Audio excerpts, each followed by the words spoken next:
Hello everyone, good morning. पहला जय सिया राम। स्वागत है आप सभी का एक नए ब्लॉग के साथ। उम्मीद करते हैं आप सभी लोग स्वस्थ होंगे, मस्त होंगे, अच्छे होंगे। दोस्तों, तो आज मेरे ब्लॉगिंग की शुरुआत हुई है सुबह के 9 बजे से और आज है हमारे ससुर जी का श्राद्ध। तो सुबह मैंने 7 बजे का अलार्म रखा था, बट 7 बजे से मैं पहले उठ गई थी और पतिदेव मेरे काफ़ी लेट आए थे, कल 2:30 बजे के आसपास।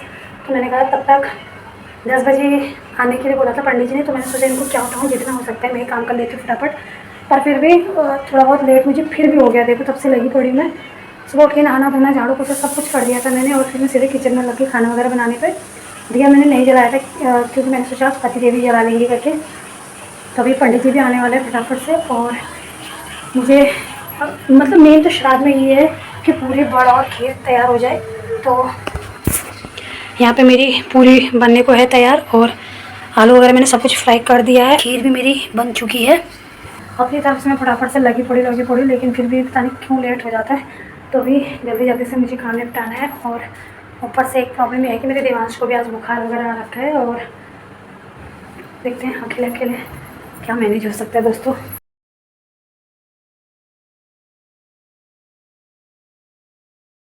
तो यहाँ पर हमारे पंडित जी भी आ चुके थे और श्राद्ध उन्होंने शुरू कर दिया था। और सबसे पहले उन्होंने पतिदेव को करवाया जनेऊ ग्रहण, क्योंकि ऐसे कोई भी कार्य होते हैं वो बिना जनेऊ के नहीं होते हैं।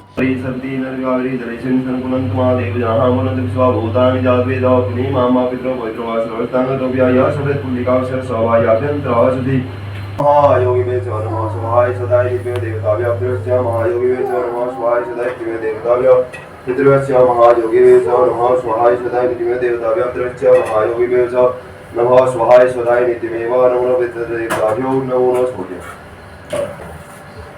ओम पवित्र वैष्णव सुमित्रा वर्षोत्तम विस्तीर्ण पवित्र सुरेश देवद्र देवद्र बुद्ध सिग्रामा पुणे दक्षिणामा तिरुपति झाविला विनेशम सेवा गोदावरी सत्य निद्वावी दिनेश सुंदर चावदर छेड़ा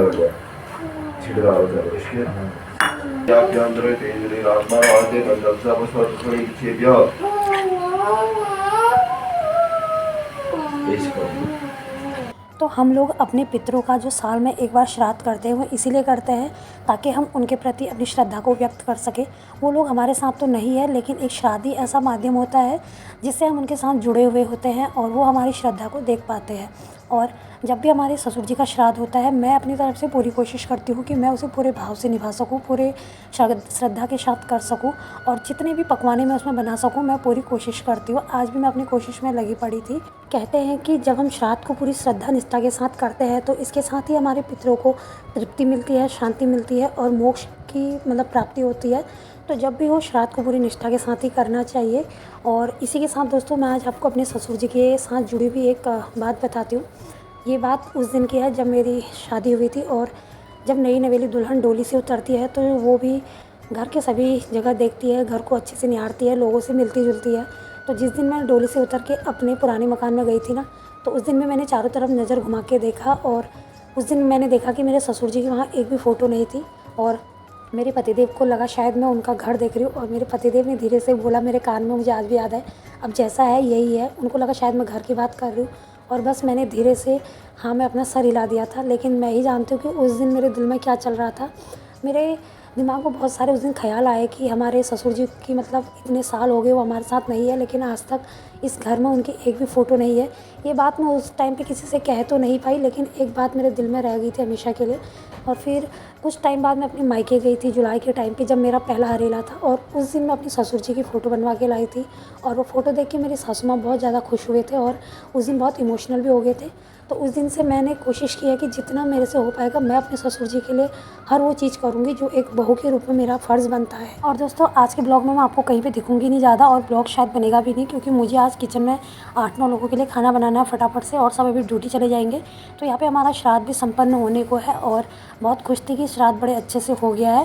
तो शाम के 7 बज गए हैं और आज मैं दिन भर बहुत ज़्यादा बिजी हो गई थी। मैं ब्लॉग शूट ही नहीं कर पाई क्योंकि मेरे पास बहुत ज़्यादा काम हो गया था और उस काम के बीच मैं ब्लॉग शूट कर ही नहीं पाई। सभी घर के जितने लोग थे सब लोगों का ड्यूटी का टाइम अलग अलग हो रहा था, तो सबको खाना वगैरह खिलाना, सब टाइम पे काम वगैरह देखना, ये सब कुछ हो गया था।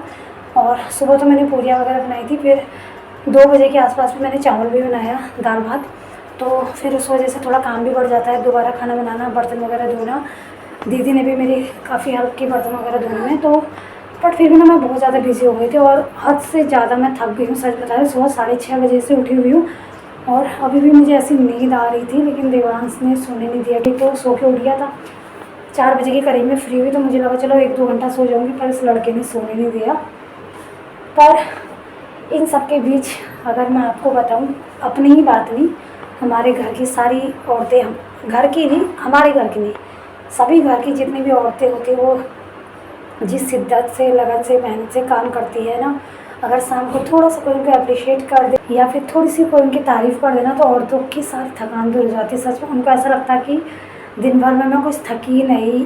2 शब्द प्यार के होते हैं ना, वही। और सेम वही चीज़ आज मेरे साथ हुआ है। बताती हूँ क्या। जब मेरे पतिदेव ड्यूटी है ना, 2 बजे के आसपास मैसेज आया था उनका। मैंने तो 4 बजे के आसपास ही चेक किया था वो, तो उसमें लिखा था कि मिसेज़ मेहरा जी आप फ्री हुए या नहीं, और थैंक यू, आज का खाना बहुत ज़्यादा टेस्टी बना था और आज आप बहुत क्यूट भी लग रहे थे। आप यकीन नहीं करोगे, जैसे मैंने ये मैसेज रीड किया ना, हाय मुझे थोड़ी सी शर्म सी भी आई और मतलब हाय, मतलब ये वही दिल से सच में ऐसा था क्या। तो फिर उसके बाद मैं अपने आप को निहारने लगी शीशे में कि सच में मैं क्यूट लग रही थी क्या। मैं अपने को तो नहीं लगी, सच बताऊंगी, मुझे कुछ ऐसा दिखा नहीं अपने आप में। बट मेरे पतिदेव ने बोला तो सीरियसली मेरा पूरा दिन बन गया। ऐसा लगा कि ना थकान, ना कुछ, ना नींद, ना कुछ। तो बस ये एक बात मैंने आपके सामने रखी है। अगर आपके घर की औरतें आपके लिए क्या, मतलब पूरे घर के लिए कुछ करती है शिद्दत से, तो आपका भी फ़र्ज़ बनता है 2 शब्द प्यार की, 2 शब्द उनके तारीफ़ में बोल दिया कीजिए, वो तो वैसे ही खुश हो जाती है। अभी पूजा पाठ भी मेरी हो चुकी है। सबसे ज़्यादा परेशान मुझे इस लड़के ने किया है, सबसे ज़्यादा परेशान। और दोस्तों, थकान थोड़ी बहुत जो हो चुकी थी, अब उसको उतारने के लिए चाय पीते हैं। आजकल पता नहीं क्यों मेरा कैमरा ऐसा हो रहा है। अभी मैं कल का ब्लॉग एडिट कर रही थी, उसमें देख रही थी मेरा कैमरा ना अपने आप ही हिल रहा है, फिर साफ आ रहा है, फिर हिल रहा है, फिर साफ आ रहा है। इसका मतलब इसकी कैमरे की क्वालिटी अब गई।